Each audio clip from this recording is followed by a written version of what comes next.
प्रिय दर्शकों, हाजिर हूँ मैं प्रश्न कुंडली अध्ययन को कैसे करें इसको लेकर के।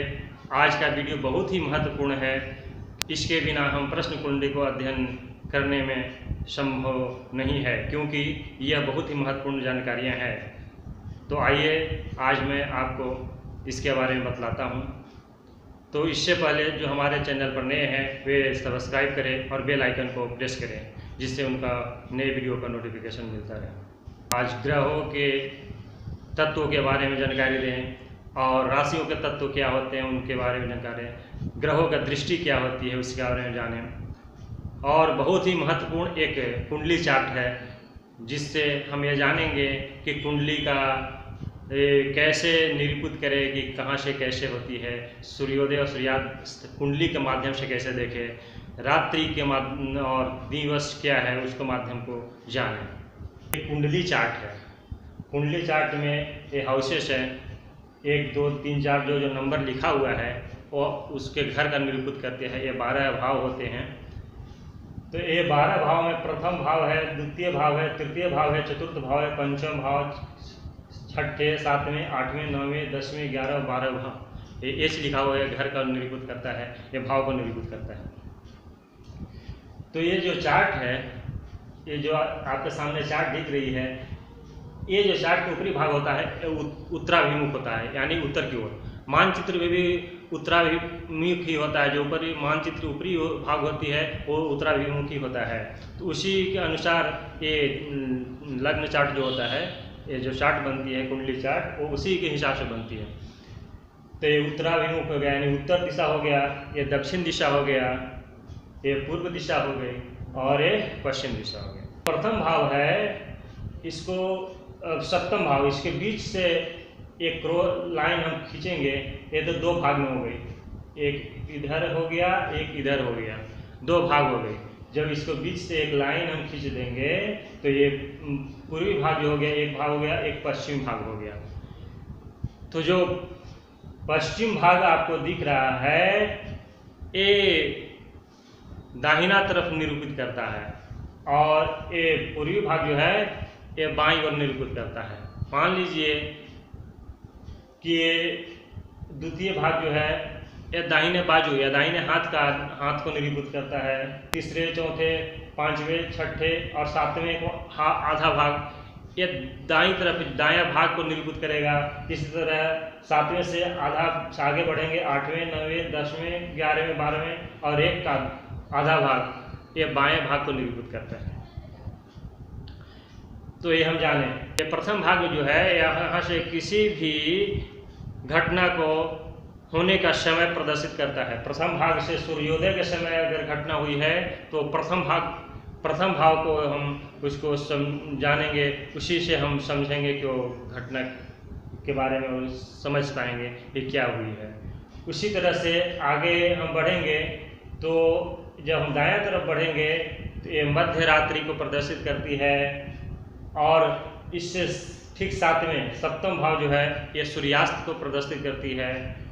और जब हम बाएं भाग में बढ़ेंगे इससे तो ये मध्य दिवस यानी कि दिन का जो मध्य होता है वो प्रदर्शित करता है। तो ये घटनाएं घटित जो होती है, हम चार्ट को इसी अनुरूप से हम देखेंगे चार्ट में कि वो घटनाओं के बारे में अध्ययन के लिए बहुत ही महत्वपूर्ण बिंदु हमें इससे प्राप्त होंगे। राशि तो हम जान रहे हैं कि राशि 12 होते हैं, मेष से लेकर के मीन तक, लेकिन इनके तत्व होते हैं। मेष किस तत्व के राशि है? तो मेष अग्नि तत्व के राशि है, वृष पृथ्वी तत्व के राशि है, मिथुन वायु तत्व की राशि है, इसी तरह कर्क जल तत्व की राशि है, सिंह अग्नि तत्व की राशि है, कन्या पृथ्वी तत्व की राशि है और तुला वायु तत्व की राशि है, वृश्चिक जल तत्व की राशि है और धनु अग्नि तत्व की राशि है, मकर पृथ्वी तत्व की राशि है, कुंभ वायु तत्व की राशि है और मीन जल तत्व की। अब हम राशि का तत्व और राशि तो जान गए कि राशि कौन से राशि कौन तत्व की राशि है। उसी तरह ग्रह का भी तत्व होते हैं। ग्रह किस तत्व के हैं? तो ग्रह जो ये सूर्य से लेकर के केतु तक 9 ग्रह जो हैं इनकी भी राशियाँ होती है। सूर्य जो है अग्नि तत्व की राशि है, उसमें अग्नि समान तेज होता है, यानी अग्नि जो है उनकी तत्व, सूर्य का तत्व अग्नि की तरह होता है, यानी सूर्य का तत्व अग्नि है। इसी तरह चंद्र जल तत्व राशि है। मंगल भी अग्नि तत्व राशि ही है, सूर्य की तरह मंगल भी अग्नि तत्व राशि है। बुध पृथ्वी तत्व राशि है, गुरु आकाश तत्व राशि है और शुक्र जल तत्व राशि है। शनि वायु तत्व राशि है और राहु केतु भी वायु तत्व है, यानी शनिवत राहु होते हैं, राहु केतु होते हैं तो वो भी वायु तत्व ही राशि है, वे वायु तत्व ही हैं। ये ग्रह राहु केतु वायु तत्व के ही हैं। तो शनि राहु और केतु वायु तत्व हो गए, बाकी जो ग्रह हो गए उनके तत्व यहाँ पर है। इसके सार को देख करके, इसको देख करके हम इस जानकारी होती है कि कौन से तत्व किस तत्व के हैं, कौन से ग्रह किस तत्व के हैं, ये जानकारी होती है। अब इसके आगे ग्रहों की दृष्टि भी होती है, ग्रह कौन सी दृष्टि से देते हैं, ग्रह किस भाव में बैठे हैं उनकी कौन सी दृष्टि है। ये 12 भाव में कहीं भी बैठेंगे तो उनकी दृष्टि भी होती है, तो उस दृष्टि का भी महत्व बहुत महत्व है। कुंडली अध्ययन में दृष्टि का महत्व बहुत ही है। तो इसके बारे में न जान करके हम कुंडली को अध्ययन नहीं कर सकते हैं। तो इसके बारे में जानना बहुत ज़रूरी है कि दृष्टियाँ क्या होती है, कौन सी ग्रह कौन सी दृष्टि होती है और वो किस दृष्टि से किस भाव को देख रहा है। इसका महत्व बहुत ही है, कुंडली अध्ययन में इसका महत्व बहुत ही है। तो आइए जाने, सूर्य की सप्तम दृष्टि होती है, यानी सूर्य इस भाव में बैठ रहा है तो इसकी एक ही दृष्टि होगी, वो 7वें भाव को पूर्ण दृष्टि से देखेगा। सूर्य का एक ही दृष्टि होती है, जो पहले भाव में बैठेगा तो 7वें भाव को पूर्ण दृष्टि से देखेगा। उसी तरह चंद्र का भी एक ही दृष्टि होती है, वो भी सप्तम दृष्टि होती है। तो चंद्र भी सप्तम दृष्टि से पूर्ण दृष्टि से देखता है। सप्तम मान लीजिए कि चंद्र चतुर्थ भाव में बैठा हुआ है तो अपनी सप्तम दृष्टि से 1 2 3 4 5 6 7 यानी कि सीधी दृष्टि होती है, यानी 7वीं दृष्टि होती है, सब पूर्ण दृष्टि होती है, सीधी सामने देखता है। कोई भी मान लीजिए कोई व्यक्ति बैठा हुआ है और सीधे सामने वाले वस्तु को देख रहा है, व्यक्ति को देख रहा है, तो फिर पूर्ण दृष्टि हो गई। तो चंद्र और सूर्य का पूर्ण दृष्टि हो गई, एक ही दृष्टि है, सप्तम दृष्टि। अब मंगल के 3 दृष्टियां होती है, कौन कौन सी? चतुर्थ, सप्तम और अष्टम। मान लीजिए कि मंगल प्रथम भाव में बैठा हुआ है तो कैसे देखेगा? चतुर्थ, पहली दृष्टि उनकी चतुर्थ हो गई तो 1 2 3 4, ये चौथी दृष्टि चौथे भाव को देखेगा। उसके बाद सप्तम दृष्टि तो वह 1 2 3 4 5 6 7, यहाँ से सीधी दृष्टि होगी, पूर्ण दृष्टि बोली जाती है सप्तम दृष्टि। तो सप्तम दृष्टि हो गई, चतुर्थ दृष्टि हो गई, सप्तम दृष्टि हो गई और एक दृष्टि है अष्टम, यानी कि 1 2 3 4 5 6 7 8, यहाँ भी अष्टम दृष्टि से देखेंगे मंगल। तो मंगल जहाँ भी बैठेंगे उनके 3 दृष्टियाँ हैं, 4 7 और 8, ये 3 दृष्टियाँ से वो देखते हैं। अब बुध का भी एक ही दृष्टि है, सप्तम दृष्टि। तो बुध मान लीजिए कि पंचम भाव में बैठे हुए हैं तो इनकी एक ही दृष्टि है, तो पंचम में बैठे हुए हैं तो यहाँ से 1 2 3 4 5 6 7 11वें भाव को देखेंगे, एकादश भाव को देखेंगे, आय भाव को देखेंगे। गुरु की भी 3 दृष्टियाँ होती है, तो गुरु जिस भाव में बैठेंगे वहाँ से 3 दृष्टियों के साथ वो देखेंगे।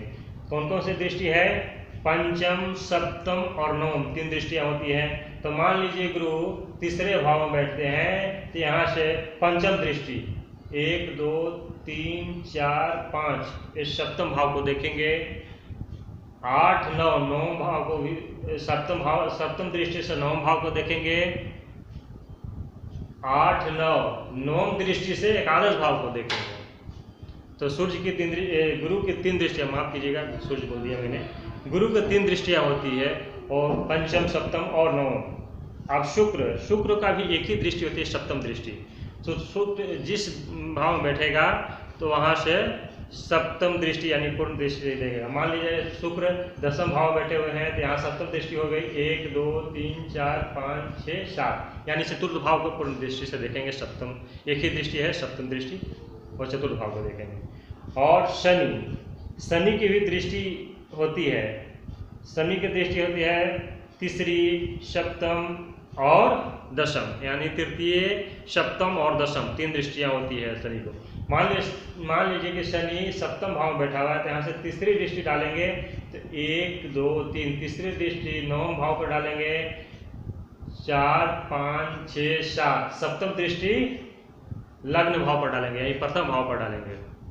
और दसम दृष्टि जो होती है 8 9 10, यानी कि चतुर्थ भाव पर डालेंगे। तो शनि की 3 दृष्टियां होती है, तृतीय, सप्तम और दशम। अब राहु और केतु छाया ग्रह है तो उनकी भी दृष्टियां होती, ऐसा तो छाया का उनका कोई अस्तित्व नहीं है तो दृष्टि नहीं हो सकती है, नहीं होती है, लेकिन आज आधुनिक ज्योतिष में उनकी भी 3 दृष्टियां मानी जाती है। वो कौन कौन है? पंचम, सप्तम और नवम। जैसे गुरु का पंचम सप्तम नवम दृष्टि होती है, उसी तरह राहु और केतु का भी 3 दृष्टियां होती है, पंचम, सप्तम और नवम। मान लीजिए राहु केतु यहाँ बैठ गए तो पंचम दृष्टि देखेंगे तो 1 2 3 4 5, एकादश भाव को देखें पंचम दृष्टि से, 6 7 सप्तम दृष्टि से प्रथम भाव को देखेंगे, लग्न को देखेंगे, 8 9 यानी नवम दृष्टि से और तीसरे भाव को देखेंगे। तो ये राहु और केतु का भी 3 दृष्टियां आधुनिक ज्योतिष में माना गया है। तो आज का विषय बहुत ही महत्वपूर्ण था। प्रश्न कुंडली को लेकर के अध्ययन और फल कथन में इसका बहुत ही महत्व है। इसके बिना फल और कथन हम नहीं कर सकते हैं, प्रश्न कुंडली का अध्ययन नहीं किया जा सकता है, यह बहुत ही महत्वपूर्ण है। तो आज बस इतना ही। जय श्री कृष्ण।